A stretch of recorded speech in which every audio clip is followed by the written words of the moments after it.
wampavu, wampavu, wampavu, wampavu, wampavu, wampavu, wampavu, omasula, omasula, omasula, omasula, omasula, chilisi, chilisi, chilisi, chilisi,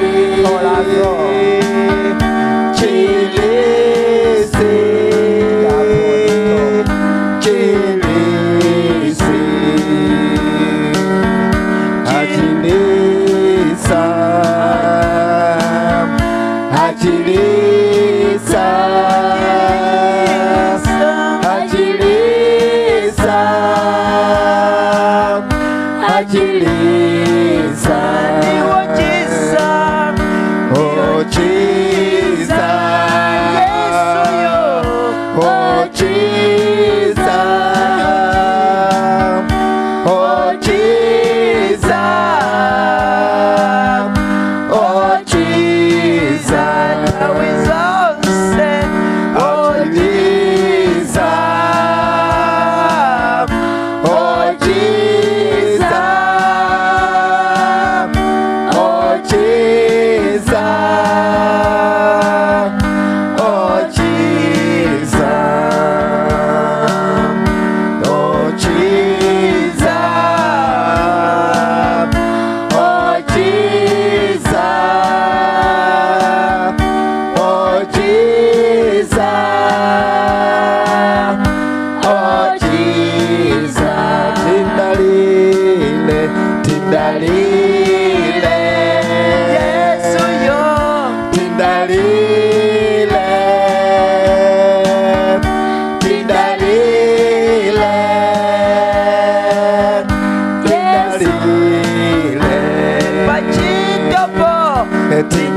Pamfu aenela matamando aenela nela matama okonyesa ae nela matamando ae nela matama wakonyesa ae nela matamando ae nela matama wamasula ae nela matamando ae nela matama ndiwa mpamvu ae nela matamando ae nela matama wakonyesa ae nela matamando ae nela matama wakumveka ae nela matamando ae nela matama mwini chuma ae nela matamando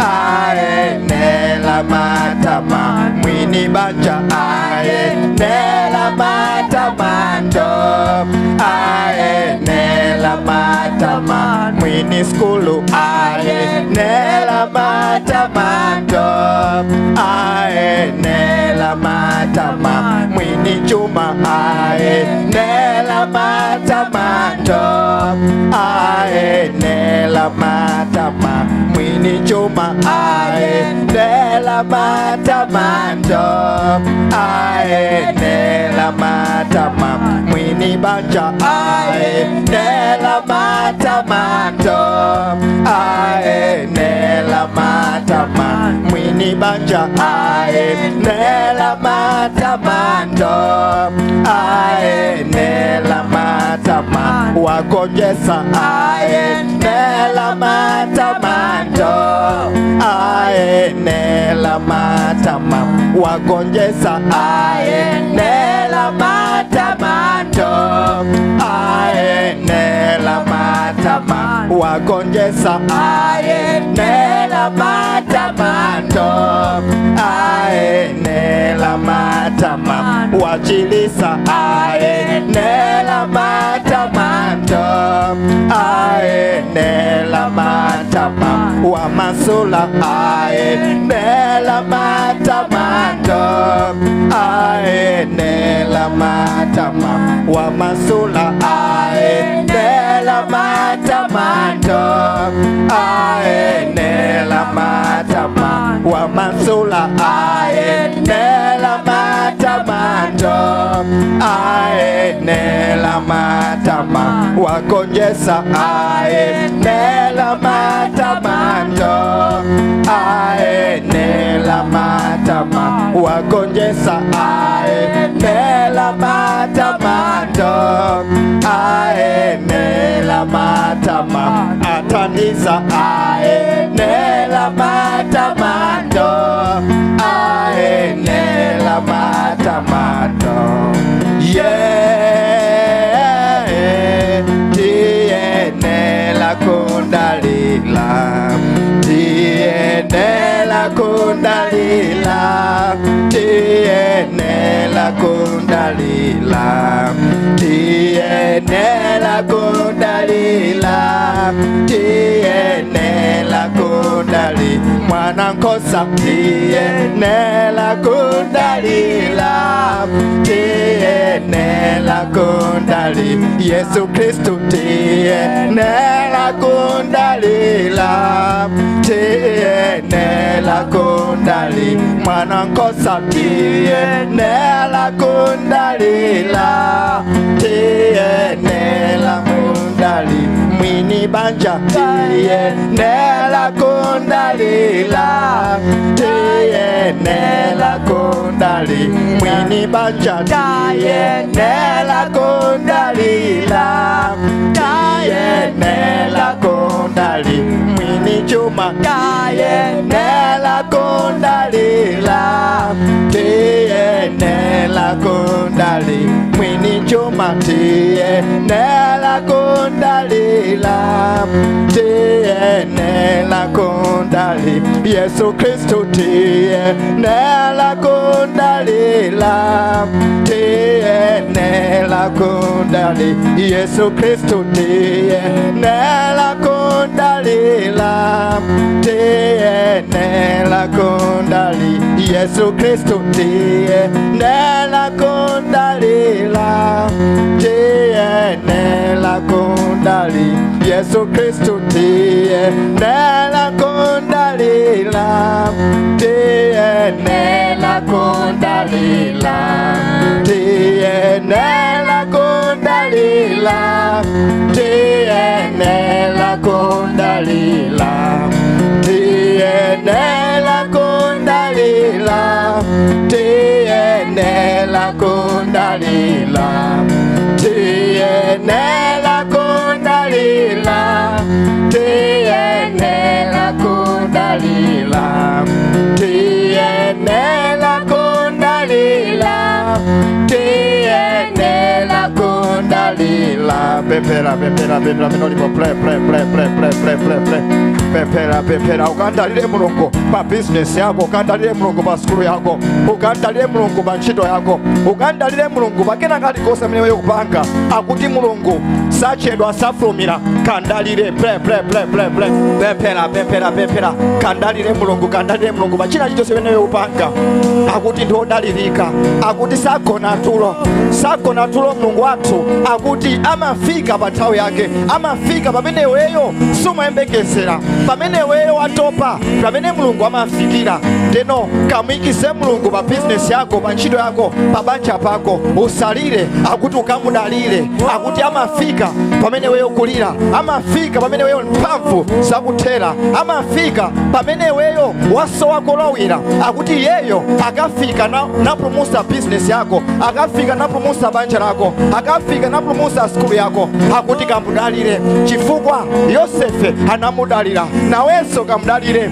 chifukwa Yobu anamudalira inali nthawi imene Yobu zake sizimayenda kena kalikosa analuza kena kalikosa anataya koma kuti nthawi inakwana Mulungu anampasa Yobu tapo kuposa zonse zimene zinasoweka pamoyo wake nawenso kamudalire poti Yobu anamudalira nawenso Mulungu kamudalire poti Abrahamu anamudalira tikamawerenga mawu akuti Abrahamu anadikira kwa Mulungu zaka 25 mwana osamuona akuti Abrahamu anataya mtima Abrahamu amalephera kudikira anayamba kuti mwina ndi Ishmaelo mwina ndipeze Ishmaelo akuti Mulungu sanampromisa Ishmaelo yayi akuti mwaiwe ndakupromisa Isaac akubwera usadandaule yayi ndiye Abrahamu anamudalira Mulungu chifukwa toti Mulunguyo anali Mulungu osaona nyengo anali Mulungu woti samanama yayi akuti mawu ake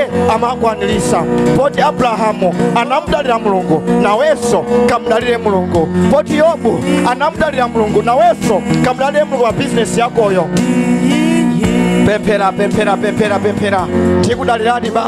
tikudalirani baba business yanga ndi ya moyo ntchito yanga ndi ya moyo banja langa ndi la moyo akuti Mulungu amamuuza wa udindo uja akuti usadandaule yayi mwana wako ndi wa moyo ndipo wa udindo uja anakapeza mwana wake achirisidwa anakapeza mwana wake ndi wa moyo nawenso usadandaule yayi sukulu yako ndi ya moyo business yako ndi ya moyo banja lako ndi la moyo ntchito yako ndi ya moyo scholarship yakoyo ndi ya moyo contract ija imoneka ngati kuti ikuthaija ndifuna ndikuuseji ndi ya moyo contract ija kuyonjezera there is an extension ya contract yakoyo umudalire Mulungu akuti Mulungu pamene wewe wafika ndi pamene wewe amayambira amadikira kaye iweyo uone kuti sizikuyenda amadikira kaye iweyo kuti uyende zipatala zonse osachirisidwa amadikira kaye iweyo uyende kwa sing'anga onse osamasulidwa osachirisidwa akuti akudikira kuti zifike pola ngati Lazarasi akuti kenaka azafika iwe Lazarasi suka naenda nawenso lero Mulungu akuuza kuti business yako suka ili bwino Mulungu akuuza kuti banja lako suka zili bwino usadandaule yayi akuti ukamudalire mudalire Mulungu mudalire Yesu pa business yako mudalire Yesu pa ntchito yako mudalire Yesu pa banja lako mudalire Yesu pakena kalikose kuchita akuti ndi wamoyo sasintha akati ndikudalisa ndikudalisa akuti ndi wamoyo iweyo umudalire mulunguyo akuchitira umudalire mulunguyo akumasula pemphera amene ulipo ple ambuye ndinodalirika ndaonera pa Yobu ambuye ndinodalirika ndazonera pa Abrahamu ndinodalirika ino ndazonera. Thank you, Father. Thank you, Jesus. Play. Mulungu ndodalirika. Mulungu wamuno ndodalirika. Sunga bwere malo ano ndatukaso chimodzimodzi. Sunga tuke malo ano nachokaso chimodzimodzi. Mudalire Mulungu. Mudalire Mulunguyo akumasula. Mudalire Mulunguyo akuchitira. Mudalire Mulunguyo akumenyera nkhondo. Mu dzina la Yesu Kristo. Pemphera. Ndipo zichitike ndi moyo wako. Zichitike ndi moyo wako.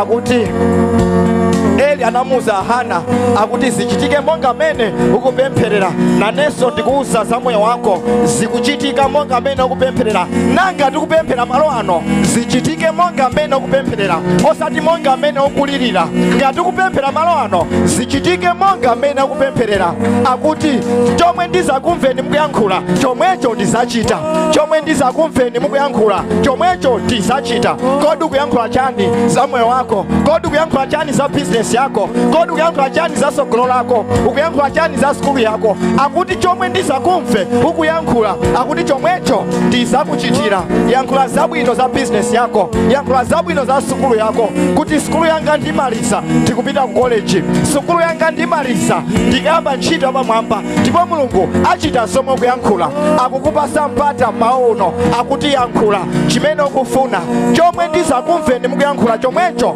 ndizachita. Kodi ukufuna chani pa banja lako? Yankhula zabwino za banja lako, usalire usadandaule akuti Mulungu azachita zimene weyo ukuyankhula, azachita zomwe azamve ukuyankhula. Ukuyankhula chani za moyo wako? Ukuyankhula chani za banja lako? Ukuyankhula chani za ntchito yako? Yankhula zabwino za moyo wako, yankhula zabwino za ntchito yako, yankhula zabwino za ana ako, yankhula zabwino za business yako, yankhula zabwino za utumiki wako ndipo Mulungu akwanisa zimenezo. Zichitike monga kuyankhulira mu dzina la Yesu Kristo. Zichitike monga kuyankhulira mu dzina la Yesu Kristo. Kodi ukuyankhula chani? Angelo akupita pa chimene ukuyankhula. Angelo a Mulungu ayamba kuchita zimene wewe ukuyankhula. Zimene ukuyankhulazo angelo a Mulungu akutumidwa akupita nakachita zomwe ukuyankhula. Ukuyankhula chani cha skulu yako? Ukuyankhula chani cha business yako? Ukuyankhula chani cha ntchito yako? Ukuyankhula chani cha banja lako? Akuti zomwe ndizakumveni mukuyankhula zomwezo ndizakuchitirani, zomwe ndizakumveni mukuyankhula zomwezo ndizakuchitirani. Yankhula zabwino za moyo wako, yankhula zabwino za ntchito yako. Ukamadandaula Mulungu achita kudandaula komweko, ukamalira Mulungu achita kulira komweko, ukamasekerera Mulungu achita kusekerera komweko. Yankhula zabwino za business yako, yankhula zabwino za ntchito yako akuti chomwe ndizakumveni mukuyankhula chomwecho ndizakuchitirani. Ndazonera pa Hana akuti Hana akupemphera Mulungu anamuza kuti zichitika monga mene wapempherera ndipo Hana anakhala ndi mwana. Hana mafuna mwana. Eli anamuza zichitike monga mene wapempherera ndipo Hana anakhala ndi mwana. Kodi wewe ufuna chani? Yankhula chimene ukufuna malo ano. Ndifuna ndikusimikizire upereka umboni kuti zachitikadi monga mene ndinapempherera, zachitikadi monga mene ndinapempherera. Play. Yankhula zabwino za moyo wako, yankhula zabwino za moyo wako ndipo Mulungu akuchitira. Mulungu akumasula. Mulungu ndothekera, Mulungu ndothekera. Amadikira kaye kuti vuto lako lifike ponunkha kuti uone mphamvu yake. Kulirako sikuti amafuna kuti uzingolira, kudandaulako sikuti amafuna kuti uzingodandaula, amafuna kuti weyo uzindikire kuti kothawira ndi kwa Mulungu. Akudikira, amadikira kuti uyende mwasikanga onse osapeza yankho, uyende zipatala zonse osapeza yankho, uyende maulendo onsewo amene ukufundamo osapeza yankho, koma akuti siku ndi limodzi ndipo siku lake ndi lero. Landira chosowa chako mu dzina la Yesu Kristo, landira chosowa chako mu dzina la Yesu Kristo, landira chosowa chako mu dzina la Yesu Kristo. chosowa chako landira muzina la Yesu Kristo. Ngati ukundimva mama wa uno, ngati ukundimva mama wa uno, landira chosowa chako right now muzina la Yesu Kristo. Landira chosowa chako right now muzina la Yesu Kristo. Moyo wako sukaso chimosimosi, sukulu yako sikaso chimosimosi, zomwe masoekera zomwe oipa analanda pa sukulu yako landira muzina la Yesu Kristo. Landira zosowa zako muzina la Yesu Kristo. Zomwe unaberedwa landira muzina la Yesu Kristo. Chisangalalo mabanja lako landira muzina la Yesu Kristo. Business yako imene Satana analanda ija ilandireso muzina la Yesu Kristo. Akuti poti anachita kwa Abrahamu achitaso kwa iwe. When he did it yesterday, he's going to do it today again. Ngati anachitapo kalero leloso achitaso. Akuti Mulungu jasana sintebeyayi. Ndiye mweuja Mulungu wa Abrahamu, ndiye mweuja Mulungu wa Isaac, ndiye mweuja Mulungu wa Israelo. Naweso akuchitira. Ngati anapulumusa ana Israeli, naweso akupulumusa. Ngati anapulumusa ana Israeli, naweso lero pulumusidwa. Ngati anadalisa Abrahamu, naweso ndiwe mwana wa Abrahamu. Landira daliso wako muzina la Yesu Kristo. Landira daliso wako muzina la Yesu Kristo. Pempera, pempera, pempera, pempera, pempera, pempera.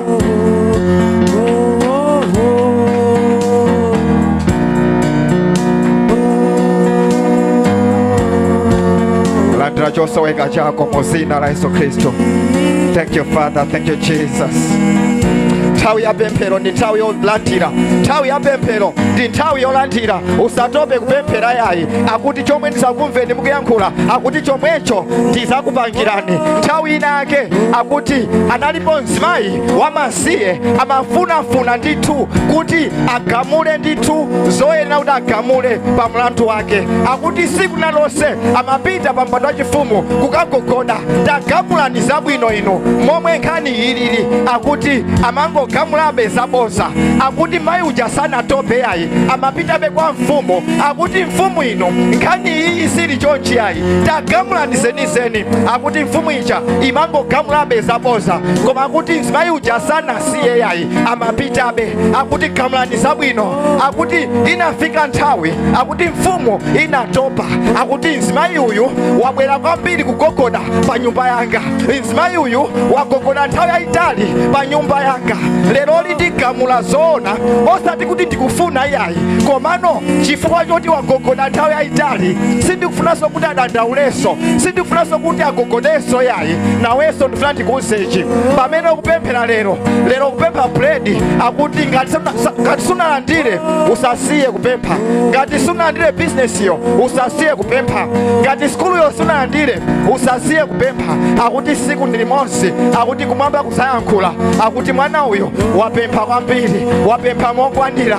Lero timuchitire basi. Lero timupase business yake. Lero timpase ntchito yake. Lero timpase skulu yake.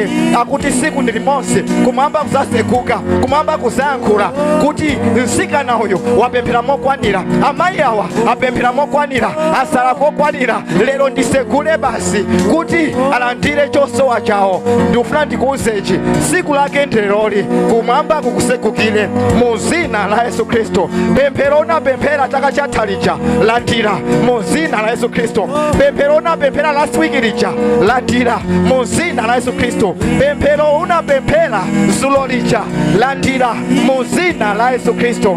Akuti mzimayi amapempha bemowirikiza kwa mfumu. Akuti mfumu siku monsi ananena kuti lero lokha ndingomuyankha mzimayiyo, lero lokha ndimuyankhe basi. Usatope kupemphera yayi. Asakunamize ena koti upemphera kangati pasiku, upemphera kangati pamwezi, upemphera kangati siku limodzi. Umuuze kuti kodi sikumuzi wa Danieli. Mawu akuti Danieli amapemphera katatu pasiku, mamawa, masana, masulo. Kupemphera naweso pemphera chimozimozi osatopa. Sukuziwa kuti kodi ndi pemphero liti limene Mulungu ayankhe, kodi ndila mamawa, kodi ndila masana, kapena ndila masulo. Nthawi chose akuti kapemphere, akuti nthawi zina Mulungu azankha pemphero la madzulo, mwina pemphero la masana, mwina pemphero la mamawa. Usasiye kupemphera, usasiye kupemphera. Tikamawerenga mawu akuti Solomoni atamaliza kupemphera akuti moto unafika pamalo. Nawenso usasiye kupemphera mpaka na moto utauona. Usasiye kupemphera mpaka na banjalo litayamba kuyenda. Usasiye kupemphera mpaka na chimwemwe chitazaza mu mtima mwako. Usasiye kupemphera mpaka na ndithu utazimva kuti wachiritsidwa. Akuti sitimasiya kupemphera poti tatopa, sitimasiya kupemphera poti nthawi yatha, sitimasiya kupemphera poti aneba akutiyitana, sitimasiya kupemphera poti foni yayitana, koma siya kupemphera ngati zako walandira. Usasiye kupemphera, pemphera. Akuti Solomoni atamaliza kupemphera anaona moto wa Yehova utasikira pamalo. Nawenso pemphera mpaka na moto wa Yehova usikire malo ano, mpaka na moto wa Yehova usikire pa banja lako, mpaka na moto wa Yehova usikire pa skulu yako. Osagonja, osasiya kupemphera. Pray.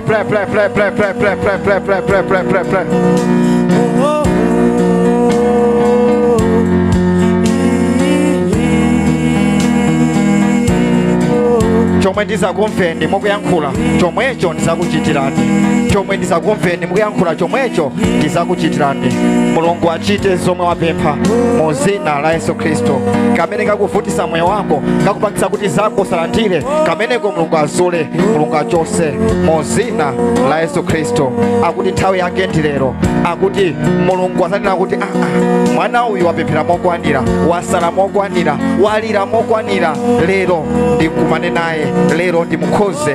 Likhale pemphero lako mkatimo lina kuti Ambuye lero ndikhozeni, ndituluke ndi chosowa changa lero, ndituluke ndi chosowa changa lero.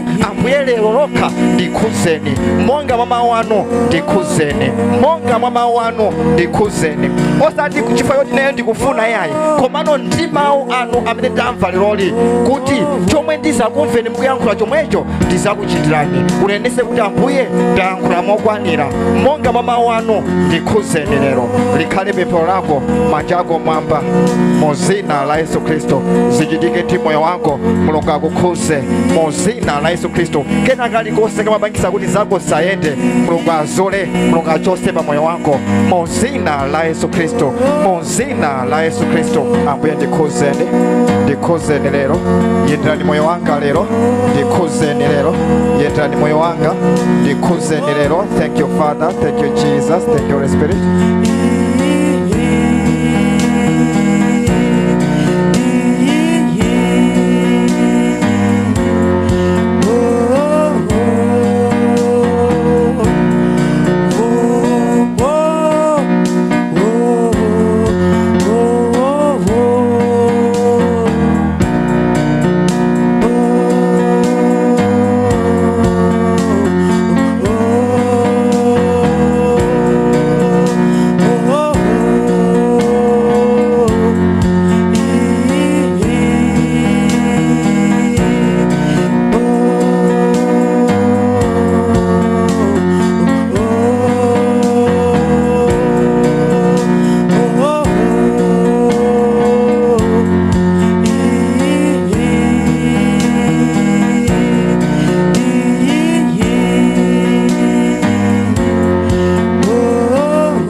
Haleluya. Tuwerenge mawu kuchokera pa Aheberi chapter 11 verse 1. Aheberi chapter 11 verse ya 1. Mawu akuti tikati kukhulupirira ndiye kuti kusakayika konse pa zinthu zimene tikuziyembekezera, ndiponso kusimikiza kuti zinthu zimene sitikuziona zilipo ndithu. Mawa uno tufuna tikambe za chikhulupiriro. Kodi kukhulupirira ndi chani? Ndeno vesi lathu likutifotokozera bwinobwino, silikutenga za mutu, koma kuti tikati kukhulupirira ndiye kuti kusakayika konse pa zinthu zimene tikuziyembekezera. Kusakayika konse pa zinthu zimene tikuziyembekezera. Kodi ukuyembekezera chani? Ngati uli munthu osayembekezera ndiye kuti pali vuto.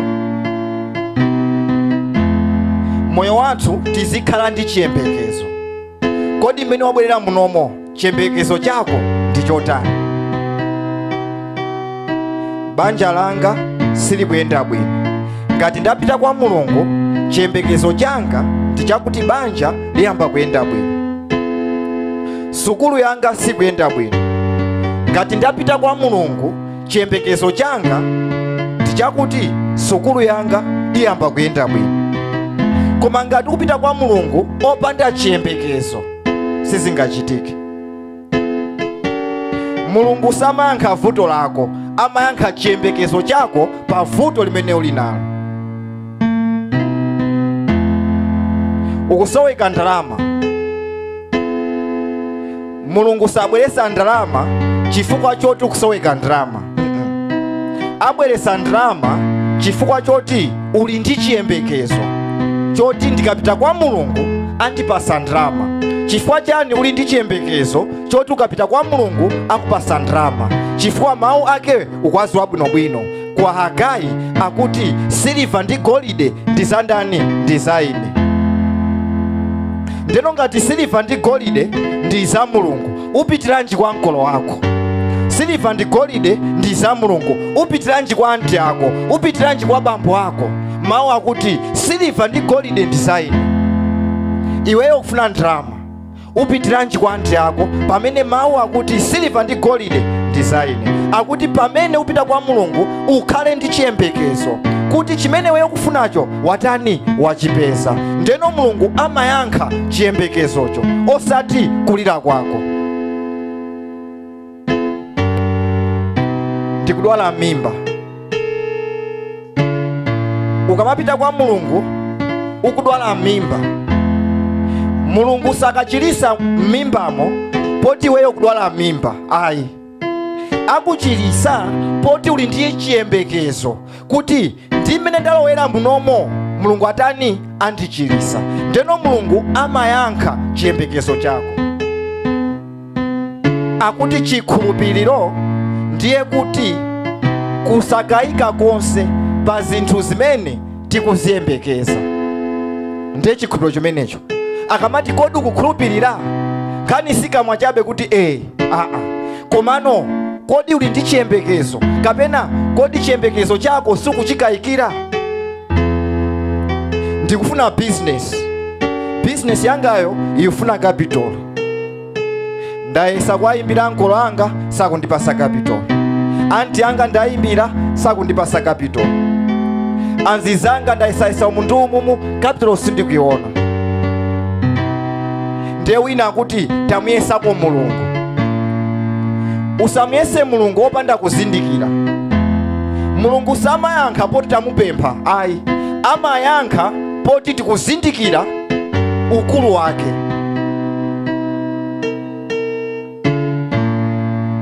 Ambuye ndabwera kwa inu kuti mundipase business. Chifukwa chani?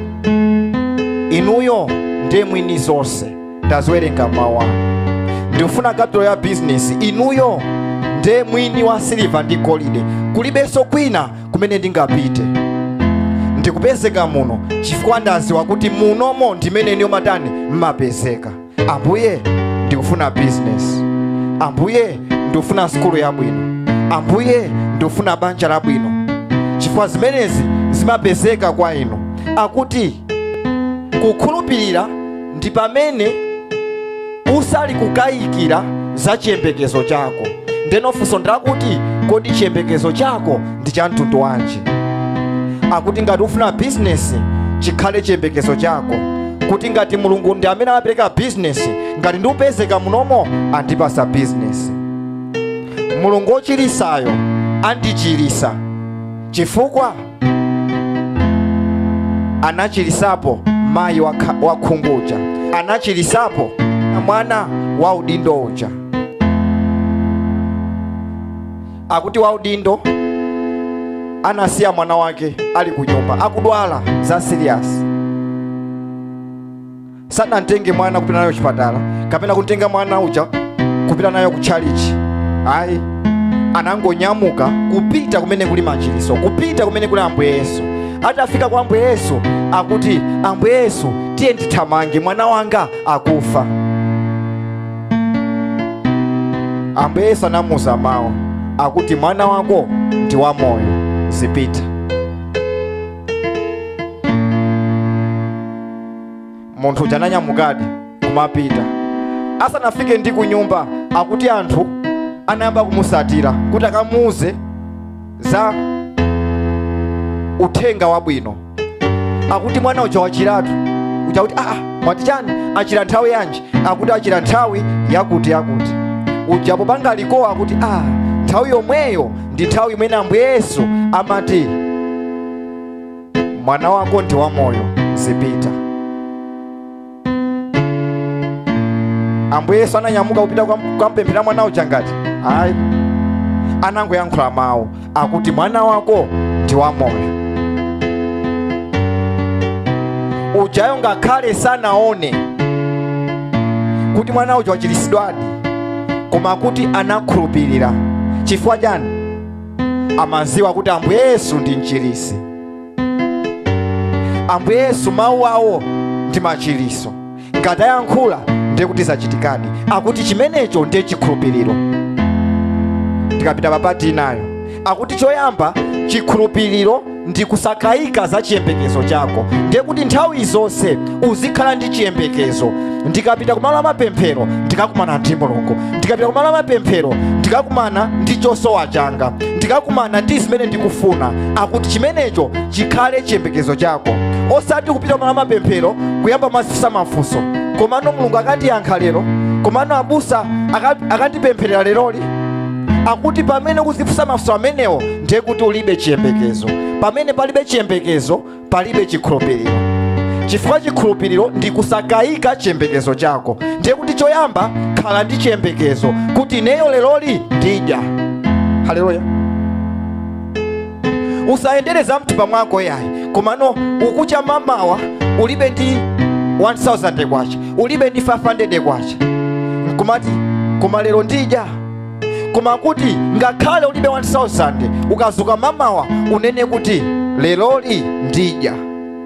Ndiye kuti chiyembekezo chako ndi chakuti udya ingakhale ndalama ulibe, ndipo kusimikiza kuti udya. Ndeno Mulungu amayankha chiyembekezo chako chicha, kenaka amabweretsa anthu oti akupase zofunika pamoyo wako.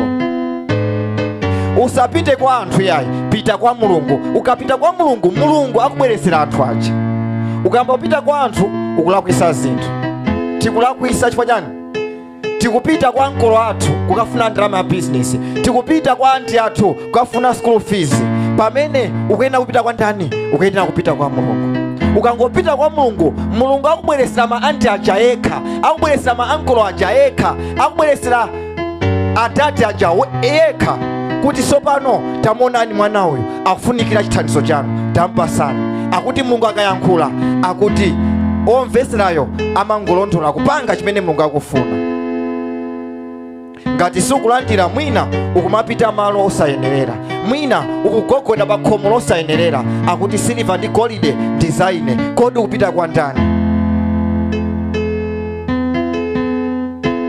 chiyambi cha nzeru ndiye kuopa ineyo. Kodi iweyo kupita kutiko?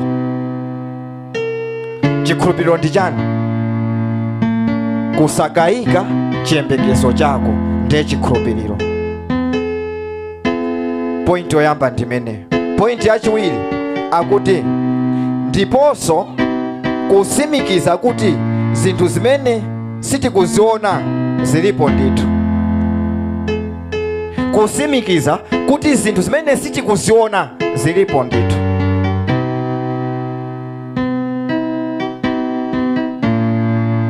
Landirani business yanu. Mwayiona business yo? Ayi. Komano ngati wayilandiradi ndi chimwemwe, ngakhale sukuyiona, koma mu mtima mwako wayilandira, akuti chimenecho ndiye chikhulupiriro.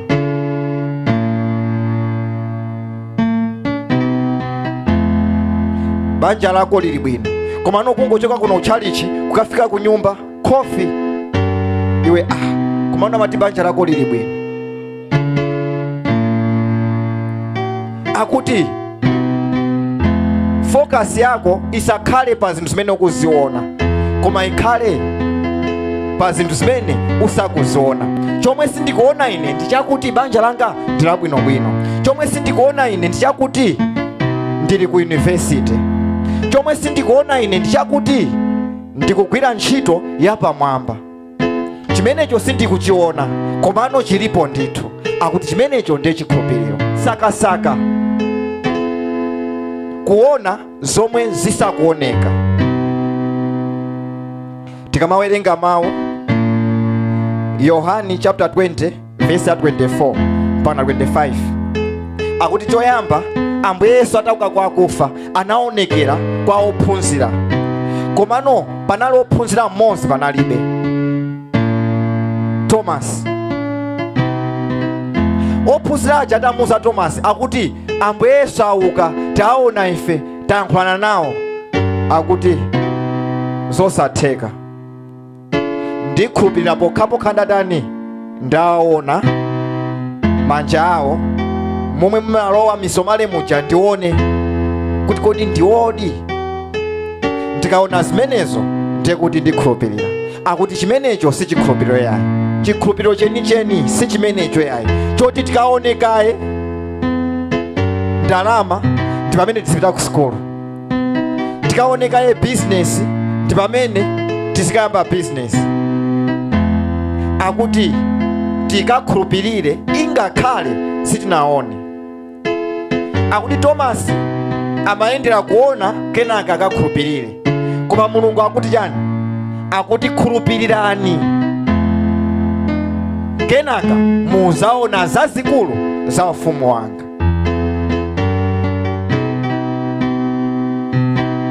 Zimene zamamuza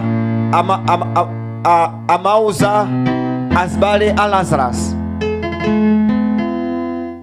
Tikamawerenga mawu ku Marko chapter 11 verse 24, tikumva zoti Lazarus akudwala, anthu anatumiza uthenga, Ambuye Yesu nzanu akudwala kuno, bwerani. Ambuye Yesu analipize ndi zina osapitako. Akuti mpaka na Lazarus anamwalira nayikidwa amanda. Akuti ndipo anakhala amanda masiku angati? 4. Anayamba kuola. Akuti kenaka Ambuye Yesu anatulukira. Akuti Lazarus mwamuyika kutiko. Akuti ndisegulireni pamene mwayika Lazaro. Ambuye Yesu anayankhula mawu. Akuti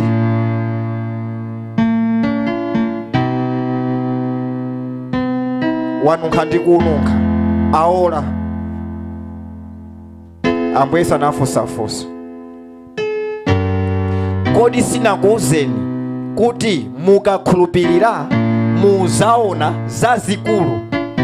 Mukata mukakhulupirira muzaona, osati ndione kenaka ndikhulupirire zimene amafuna Thomas. Thomas akuti ndikaona manja Ambuye Yesu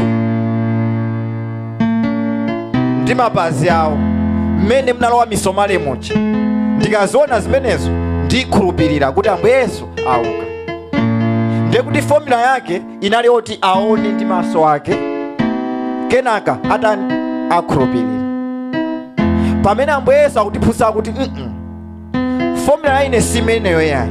Tikamangamba za chikhulupiriro ndikufuna kuti inuyo muyambe kukhulupirira. Kukhulupirira ndikuona zinthu zimene ndi maso ako sakuona. Ngakhale Ambuye Yesu sinaone, komano ndakhulupiriradi kuti auka kwa akufa, chifukwa mawu mwawo ananena zimenezo kuti pakatha masiku 3 ndizauka kwa akufa. Ngakhale sinaone, ndakhulupirira.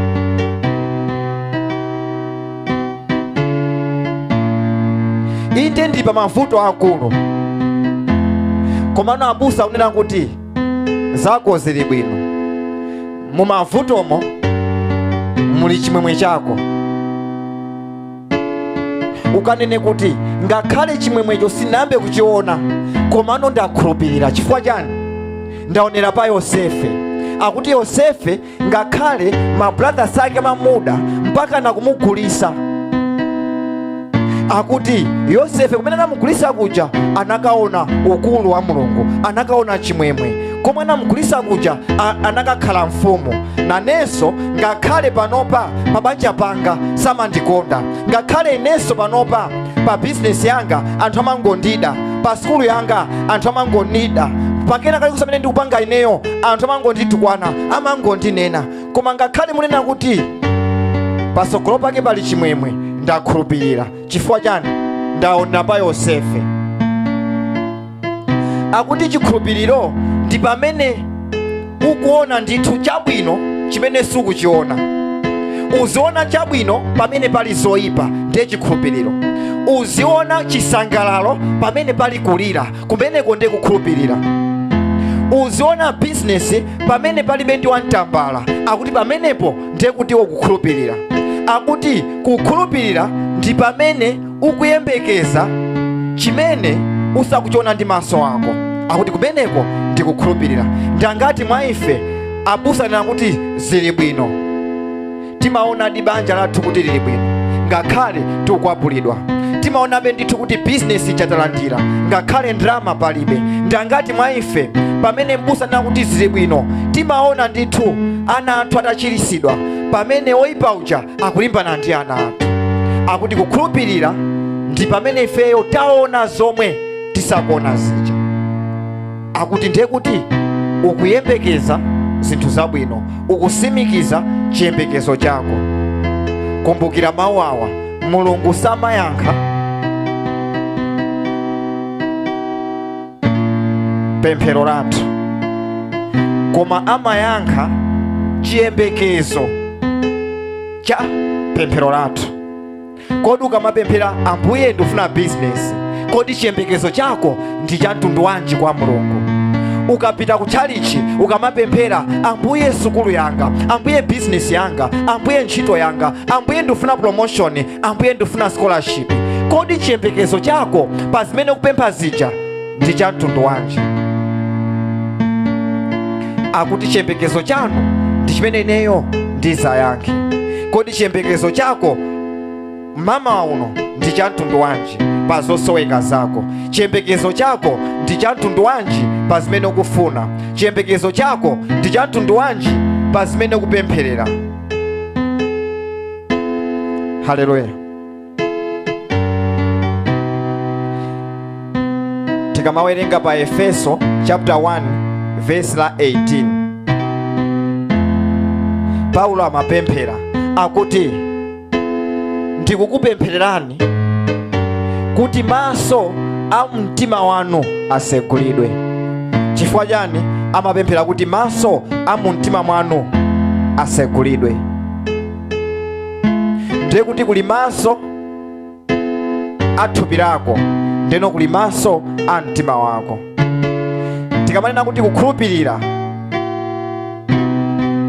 ndi pamene maso a mtima wako akugwira ntchito. Tomasi amagwirisa ntchito maso a thupi lake. Ndichifukwa chake amati sindikhulupirira pokhapokha nditaona manja a Ambuye Yesu.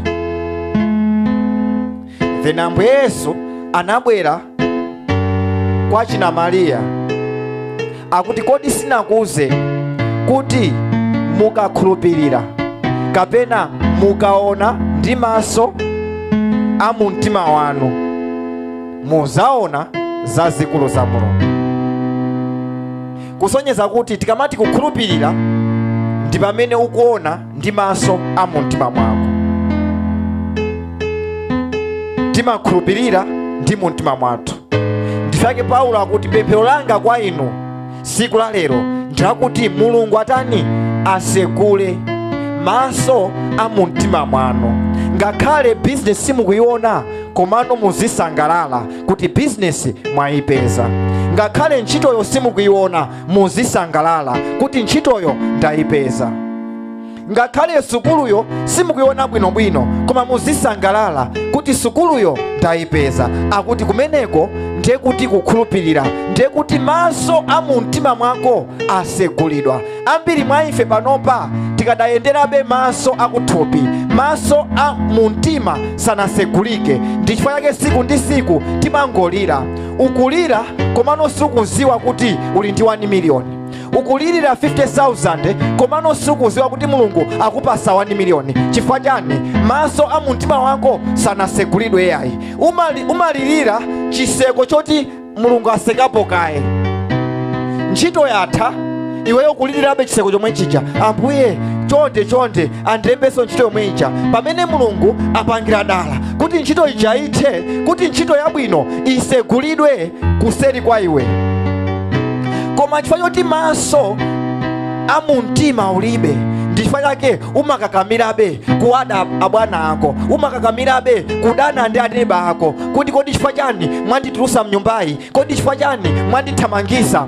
Akuti kudandaula chifukwa maso a mumtima ulibe. Ukanaziwa kuti Mulungu akufuna kuti pamenepo pakombonipo chokepo upite kumalo amene anakukonzera, kumeneko akakudalise. Akuti ukanazindikira zimenezo ukanalola kuti thank you Jesus, mwalola kuti alantoda amenewa andithamangise. Koma panopa sukuzindikira, maso a mumtima ulibe, sukuonayi. Ndichifukwa chake ukulira, ukudandaula, ukuona ngati landlord yako amakuda, ukuona ngati abwana ako amakuda, ukuona ngati pabanjapo amakuda. Akuti sizimenezo yayi. Mulungu anamuza Abrahamu, timawerenga Genesis chapter 12 kumasika pasi, akuti choka malo amene uli upite kumalo amene ndikakuonese, akuti kumeneko ndikakudalisa.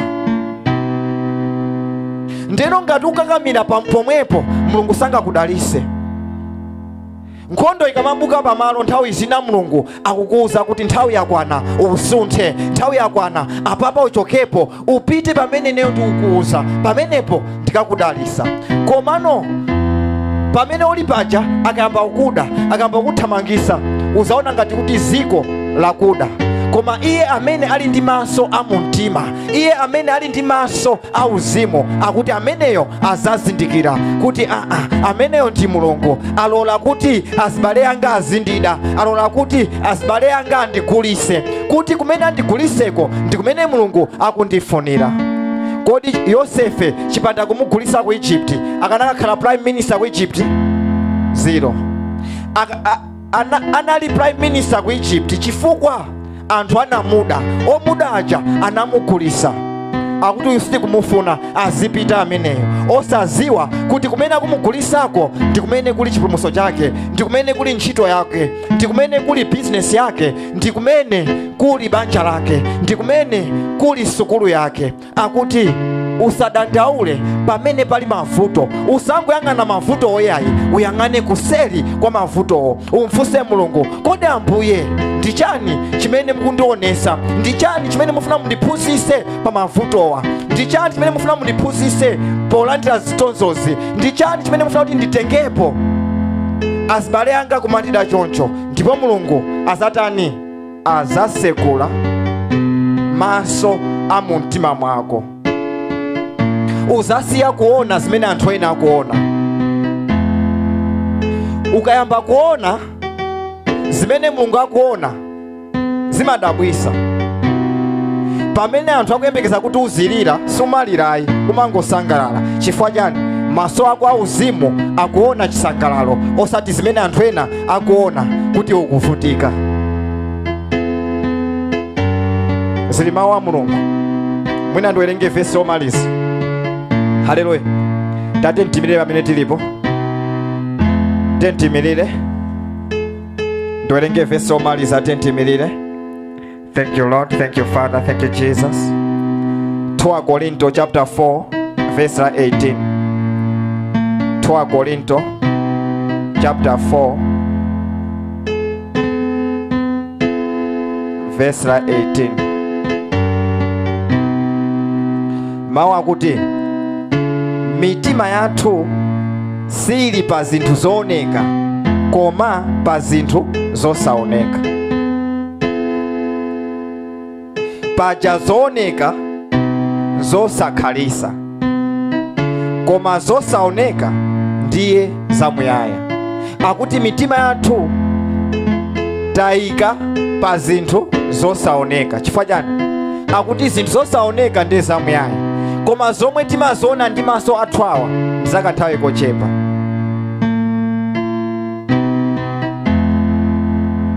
Apa ndiye ndikuvutika kwambiri. Ukuziona ndi maso ako kuti ukuvutika, ukuzunzidwa. Koma kodi ukuona chani kuseri kwa kuvutika kuja? Akuti zimenezo ndi zimene uziziyang'ana. Tisang'ane kuti ndilibe kanthu leroli, koma kodi ndi chani chimene ukuona kuseri kwa ndilibe kanthu? Mulungu akuti kodi chiyembekezo chako ndi cha mtundu wanji? Ukamabwera kwa ine ulibe kanthu, kodi chiyembekezo chako ndi cha mtundu wanji? Ngati chiyembekezo chako ndi chakuti sukhaso ndi kanthu, ndi zako. Koma ngati ulibe kanthu, chiyembekezo chako chikhale kuti ngati ndipita kwa Mulungu ndikhala ndi china chake. Akuti Mulungu amayankha chiyembekezo chako. Akuti maso athu tiponye pa zinthu zomwe sitikuziona ndi maso athu. Koma ambiri mwa ife zathu sizikuyenda. Chifukwa chani? Maso athu takhazikisa pa zimene ifeyo tikuona ndi maso athu. Ndiwo palibe samandikonda. Nsima palibe pa nyumbapa samandikonda ameneyo.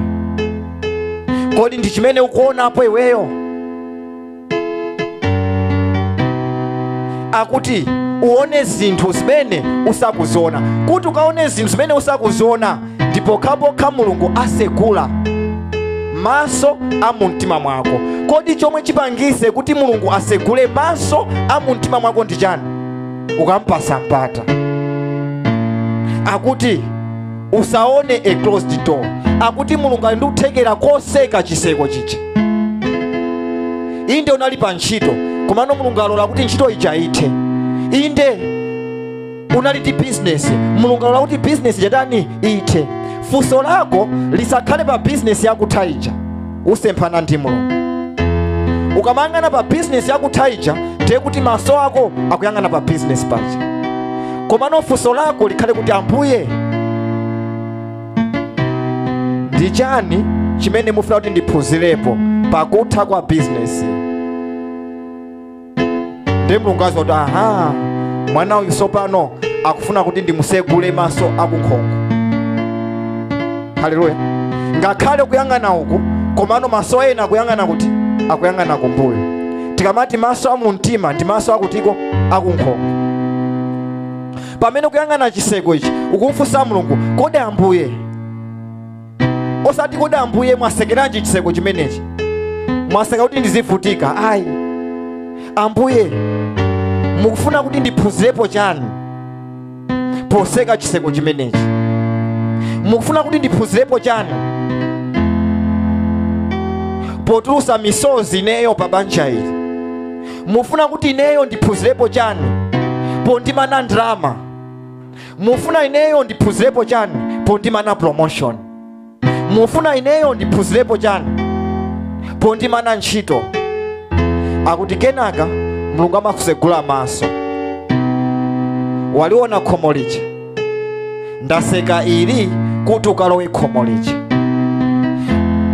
Ndiye kuti Mulungu akuonesa khomo loti anthu ena sanalione beya.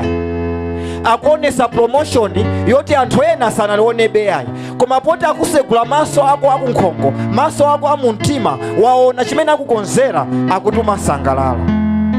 Koma anthu ena sanaonebe, ndi amamba kukudabwa. Kodi chifukwa chani ukusangalala pamene ntchito yatha? Kodi chifukwa chani ukusangalala pamene amakukwapula, pamene amakumenya, pamene amakuda? Akuti simukuziwa zimene ndikuona ine, simungazione. Nthawi zina adani akamabwera akatizungulira, ntchito ikatha, ndalama sitikuiona, akutida, akufuna kutithamangisa, sitimaonayi.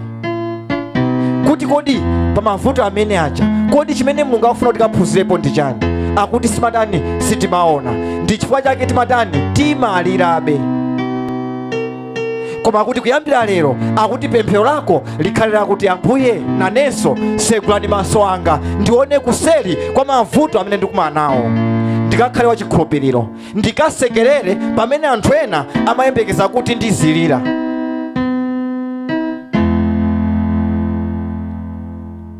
Anthu ayambe kukudabwa leroli pamene ena akulira, iwe kusekerera. Chifukwa chani? Ukuona kuseri, osati zimene anthu ena akuona. Pamene ntchito ikutha, uzisangalala. Chifukwa chani? Ukuona kuseri. Chifukwa Mulungu asekerera khomo lija kuti usiye kulandira makwacha, uyambe kulandira madolars. Mulungu akupasa madolars, ukakamirabe makwachacha. Wina papa ukugogoda, ukupempha yellow pants, timayiziwa yellow pants. Tikapita kubekali kumakhala mapanzi ndi bread. Ndeno ufuna kudya, ukugogoda chiseko ichi, ukuziwa kuti menemu muli chani? Muli panzi menemu. Ukugogoda, amakupasa ndithu, komano leroli aseka, sakupasa. Ukugogoda, chonde ndifa ndi njala, ndipase niko panzi, aseka. Ndewo khabipo mpacha kulirabe, siku lonse kulira, wiki yonse ulira ja, ulirira panzi. Pamene Mulungu khomo lirapolo asegula kale, akukonza chani? Akukonzera bread. Azakuonesa khomo lija pokhapokha wasiya kugogoda khomo ili. Ambiri mwa ife sizikuyenda. Chifukwa chani? Tikukakamirabe khomo limene linjani? Lili ndi pani. Ambuye chonde mwaloleranji kuti ntchito ithe? Ambuye chonde mwaloleranji kuti andithamangise? Ambuye chonde mwaloleranji kuti zimenezi zichitike? Akuti usakakamire, funso lako likhalire kuti Ambuye, chilipo china chake chimene mufuna mundionese. Kodi ndi chani? Ndioneseni. Kenaka ziti aha, wapempha kusegulidwa maso, ndasegula maso ako, siya pamenepa, yang'ana uko. Usaona kuti umakakamira makwacha pamene madolars aluko, umakakamira chikonda moyo pamene bread wa daily ali apa. Chifukwa chani? Wamulola Mulungu asegula maso amumtima mwako, maso akunkhongo. Paulo amauza akhristu aku Efeso akuti pemphero langa ndilakuti maso amumtima mwanu asegulidwe. Amaziwa kuti maso amumtima mwanu akasegulidwa, muyamba kukhulupirira, chifukwa timakhulupirira ndi mtima osati maso athu. Thomas Didymus akuti ameneyo sangakuphunzeni zabwino. Akuti ndionekaye mapazi ndi manja Ambuye Yesu ndikhulupirira. Ambuye Yesu akuti akuti choyamba khulupirirani. Mukakhulupirira, mukaona zomwe simukuonazo kuti zilikodi, muzaona ndi maso anu ulemerero wanga. Ndi chifukwa chake leroli pemphero lathu likhalira kuti Ambuye segulani maso amumtima mwanga. Ndikulira chifukwa maso akuthupi ndi amene akugwira ntchito. Nalero segulani maso amumtima mwanga, monga amene 1 Korinto akutiyankhulira. 2 Korinto chapter 4 verse 18 akuti tipange focus pa zinthu zimene sitikuziona ndi maso athu. Akuti zinthu zimenezo ndi zamuyaya, koma zimene tikuziona ndi maso athu uziwe kuti ndi zakanthawi kochepa. Aneba anga agula galimoto, aneba anga amanga nyumba, anebanga izi, anebanga akuti usalimbane ndi zimenezo yayi, limbana ndi zinthu zimene usakuziona, akuti zimenezo nde zamuyaya. Zomwe kuona ndi maso ako ndi zakanthawi kochepa, zomwe kuona ndi maso ako kuti mu nyumba mulibe mo friji ndi zakanthawi kochepa, zomwe kuona ndi maso ako kuti mu nyumba mulibe chakudya ndi zakanthawi kochepa. Komano akuti ukaone zomwe sukuona, ukaone bizinesi yomwe palibepo pa nyumba pako, ukazione weyo uli mu mashoni ndithu, ukusika ndithu nazakhala pa sofa pako zomwe palibepo, akuti zimenezo yamba kuziyang'ana, akuti chimenecho ndiye chiyembekezo chako. Mulungu sayankha zimene ukufuna, koma ayankha chiyembekezo chako. Akuti chiyembekezo ndi chimene timachikhazikisa choti palibepo. Unamba wapangapo imagine kuti wavala suti, wanyamula briefcase yako ukupita ku ntchito, kapena wachena uniform yako ija ya nursing ija ukupita ku ntchito. Unamba wapangapo imagine chonchi utavala zonse zija, kiti yonse ja nurse ija ukupita ku ntchito, komano uli form 2, komano uli form 1, komano kuziona iweyo uli kutiko. Akuti chimenecho ndiye chiyembekezo.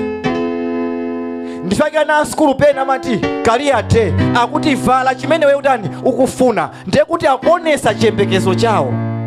Akuti opanda chiyembekezo zinthu sizingayende. Mulungu amayankha chiyembekezo chako. Uzione weyo ukuchita bwino, uzione weyo uli mu shopu muja ukugulisa zinthu, uzione weyo uli mwini nyumba ukulandira ndrama kuchokera kwa tenant wako, osati weyo ukupereka ndrama kwa landlord. Akuti chimenecho ndiye chiyembekezo, ndiye kuti wasegula maso a mu mtima mwako, wayamba kuona za sogolo lako, ndeno Mulungu amapanga zimenezo. Chimenecho ndiye chikhulupiriro. Akuti opanda chikhulupiriro ndikovuta kumusangalatsa Mulungu. Akuti kopanda chikhulupiriro Mulungu sangayankhe mapemphero athu. Ambiri mwa ife tikupemphera koma sitikuyankhidwa. Chifukwa chani? Chiyembekezo tilibe. Ambuye mundikweze pa ntchito, ukufika ku nyumba wekha kuti olo kukwezedwako ndeno andika patipo, poti paja alipo uje, paja pali wakuti, paja alipo wakuti. Akuti ukusoweka chiyembekezo. Haleluya. Ukakhala ndi chiyembekezo, Ambuye ndifuna promotion, umona Mulungu akupanga transfer wina wake cholinga apange za chiyembekezo chako. Haleluya. Mulungu samabweretsa yankho poti pakufunika yankho.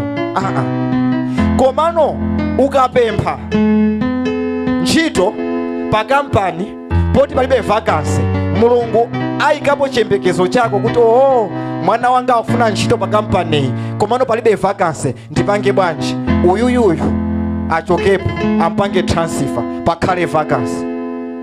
Chifukwa chani? Chiyembekezo chako. Osati poti pali vacancy. Ambiri mwa ife timayamba kusakasaka ntchito poti aneba athamangisa ku kampani kuja, tsopano kuli vacancy kuja ndipite kutiko ndikalembere kalata. Akuti lemba kalata konkuja ndabwera kuzapereka kalata iyi ndikufuna ntchito pa kampani. Ntchito palibe. Ndikuziwa kuti ntchito palibe, koma sikuti sipakhala ntchito ya basi kupita. Ona kuti in 2 weeks abwana achakudabwa soka, wina wake abweresa resignation letter, akuti ndasiya ntchito ndapeza ntchito kunzuzu. Kena kabwana choti sindivutika, imesa anabweresa kale kalata, amangotenga kalata ichi ndikuyimbira phone. Umafuna ntchito watani waipeza, koma ntchito ichi panalibe. Haleluya. Mulungu ayankha chani? Ayankha kuti pamafunika ntchito apa? Ayankha chiyembekezo chako. Ambuye ineyo ndikufuna ntchito pa kampani. Ambuye ineyo ndikufuna ntchito pa organization. Lemba kalata yako kasiye. Ukafika ku nyumba ukapemphere kuti Ambuye ndalemba kalata yofuna ntchito. Inu ndiye opereka ntchito, ndikuziwa kuti ntchito mwandipasa. Umaona Mulungu zimene amachita. Anthu amapanga transfer, anthu amapanga resign, anthu amafa. Sitinganene kuti anthu sazafa yayi, anthu amafa. Ti Mulungu amayankha chiyembekezo chathu. Kodi chiyembekezo chako ndi cha mtundu wanji? Usaone kaye kuti kodi vakansi ilipo, ndi pamene ndilembere kalata, suyipeza ntchito.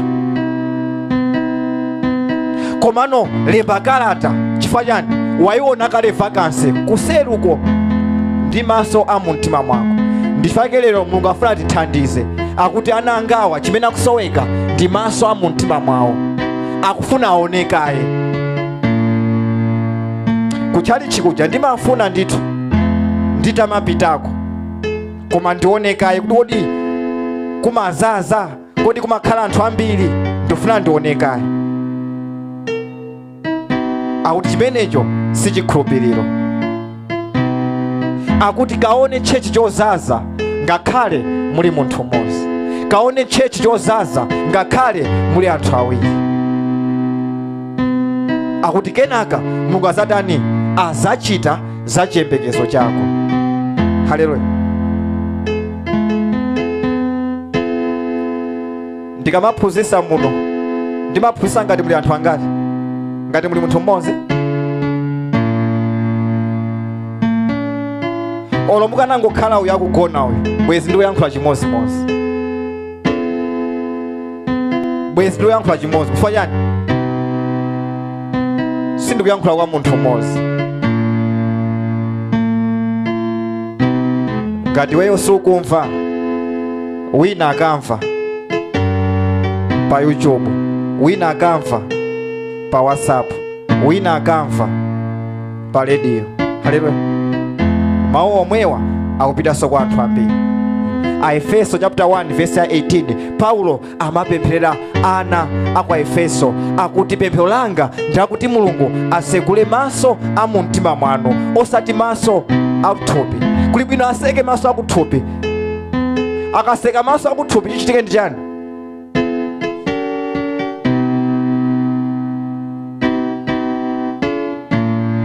Wina akamanena kuti ndi opusa iwe,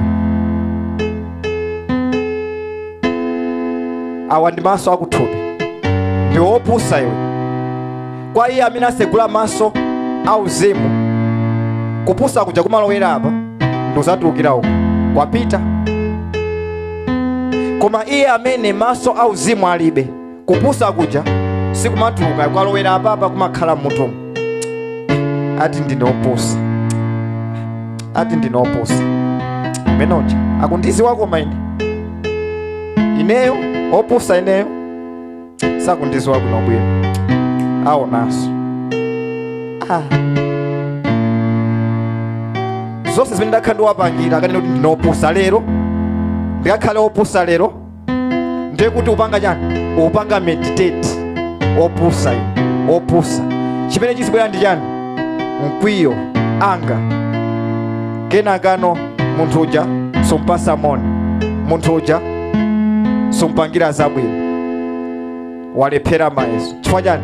Wagwiritsa ntchito maso akuthupi, osati maso auzimu. Ndiye Mulungu akuti ndiloleni lero ndisegule maso anu auzimu, kuti zimene mukumva muzimvera uku zizitulukira uku. Inu pange focus pa zinthu zimene maso anu sakuona, pa zinthu zimene makutu anu sakumva yayi. Akuti zomwe tikumva ndi makutu athu zakanthawi kochepa, koma zomwe sitikumvazo, zomwe umamva ukakhala pasi wekha kumaganiza, ukakhala pasi kumapanga meditate pa mawu a Mulungu, kuti zimenezo ndiye zokhalisa. Haleluya. Akuti mulole Mulungu lero atani? Asegule maso a mtima wako. Kodi wakonzeka? Akuti Mulungu akakusegula maso amenewo, ukhala munthu osangalala. Uziona zimene Mulungu akuona, osati zimene anthu akuona. Anthu aziona ngati chatha, pamene Mulungu ayamba china. Azitamonani alibe pamene alilipo, chathatu pamene ali. Osaziwa kuti Mulungu atani? Ayamba chinthu china. Iweyo chinthu chimenecho wachionaso ndithu, kuti Mulungu ayamba chatsopano ndi moyo wanga. Akuti zimenezo kuti ukaziona pokhapokha iweyo wazazidwa ndi maso a mumtima. Pamene ulipo ndofuna kuti ukapemphere kuti Baba ndipaseni maso a mumtima, tipaseni maso a mumtima kuti zanga zipite chitsogolo, zanga zikaende.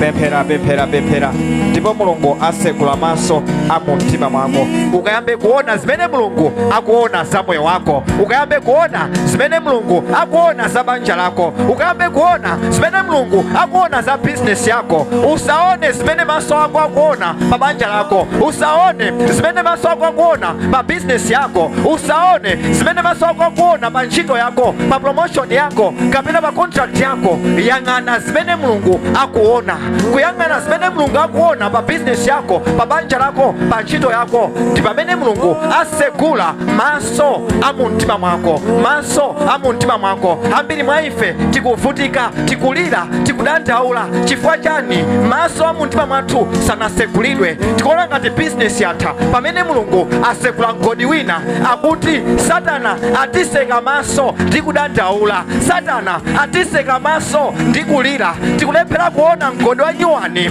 chifukwa tikuonabe chiseko chosekedwa.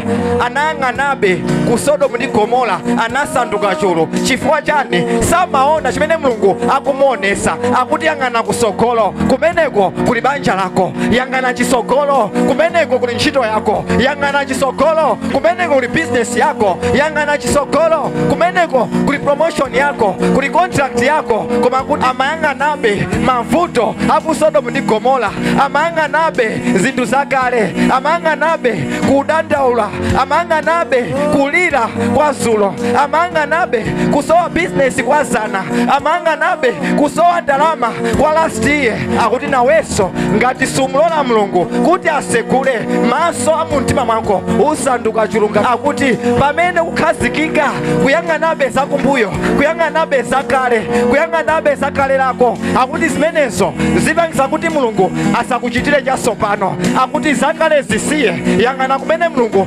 akukuonesa panopa, yang'ana zimene Mulungu akuona panopa. Usang'ane zimene weyo ukuona, usang'ane zimene Satana akukuonesa, yang'ana zimene Mulungu akukuonesa panopa. Akuti mlole Mulungu asegule maso a mumtima mwako, asegule maso a mumtima mwako. Usagwiritse ntchito makutu ako. Akuti makutu ako azamva zambiri, koma gwirisa ntchito makutu a mumtima mwako. Mumtima mwako muliso makutu, mumtima mwako muliso maso. Akuti amenewo Mulungu asegule mama wa uno. Pemphera. Ababa, segulani maso a mumtima mwanga. Ndofuna ndikuuze ichi, omwe azungulira vuto lako ndi ambiri, omwe azungulira vuto lako ndi ambiri. Vuto lako losilinga ime ayi. Usaone ngati uliweka.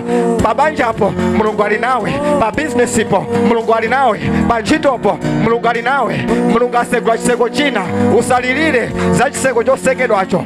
Mulungu asegula mgodi wina, usalilire za business yolepherekayo, usalilire za ntchito imene kuvutavutayo. Akuti Mulungu akukupasa malo ena abwino, Mulungu akukupasa chida chabwino moyo wako. Pemphera. Baba, segulani maso a mumtima mwanga, segulani maso a mumtima mwanga, ndipo Mulungu asegule maso a mumtima mwako muzina la Yesu Kristo. Mulungu asegule maso a mumtima mwako muzina la Yesu Kristo. Pemphera. Baba, segulani maso a mumtima mwanga, segulani maso a mumtima mwanga muzina la Yesu Kristo, muzina la Yesu Kristo. Play. Ndipo Mulungu akuchitire muzina la Yesu Kristo. Mulungu asegule maso a mumtima mwako. Uziona zimene Mulungu akuona, osati zimene maso ako akuona. Uziona zimene Mulungu akuona za business yako, zimene Mulungu akuona za ntchito yako, zimene Mulungu akuona za skulu yako, za sogolo lako muzina la Yesu Kristo. Ndikulengeza pa moyo wako kuti zako zili bwino, ndikulengeza pa moyo wako kuti chuma chako chili bwino, business yako ili bwino muzina la Yesu Kristo, muzina la Yesu Kristo. Thank you Lord, thank you Father, thank you Jesus.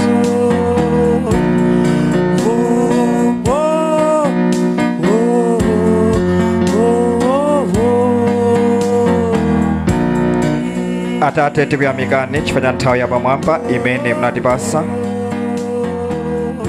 Mwatipasa mawu anu ndi machiritso. mawu anu ndi daliso, mawu anu mamasulidwe, mawu anu tsogolo lathu. Tikuyamikani Baba chifukwa choti masula, tikuyamikani chifukwa choti dalisa, tikuyamikani chifukwa cha direction imene mwatipasa, tikuyamikani chifukwa cha kuwala kumene mwayika mkati mwathu. Mwasegula mtima wathu ndi kuwala, mwasegula mtima wathu ndi maso anu, tikaonanso zimene mukuona. Atate mukatamandike, mukakwezeke. Baba ndikupemphera nanu kumene akupita, apite ndi chisomo chanu, apite ndi mtendere wanu. Kamenyereni nkhondo, atuluka muno ndi kuwala. Zomwe mwafuna pamoyo wawo Ambuye mwachitira. Mapemphero awo onse apemphera mu nyumba muno Ambuye mwayankha. Katamandikeni, kakwezekeni mu dzina la Yesu Khristu. Banja lija Baba mwakonzanso, sukulu ija Baba mwayiwongolanso, ndikuyamikani. Mtendere uja mwaperekanso, ndikuyamikani Baba. Chisangalalo ananu mwapasa, ndikuyamikani. Chitetezo ananu amene aponda muno leroli mwapasa, akatetezeka kumene akupita, akakonderedwa kumene akupita. Zokhumba za mumtima mwawo Baba mwakwanirisa. Tikutamandani, tikuyamikani mu dzina la Yesu Khristu. Tonse tikanene kuti amen.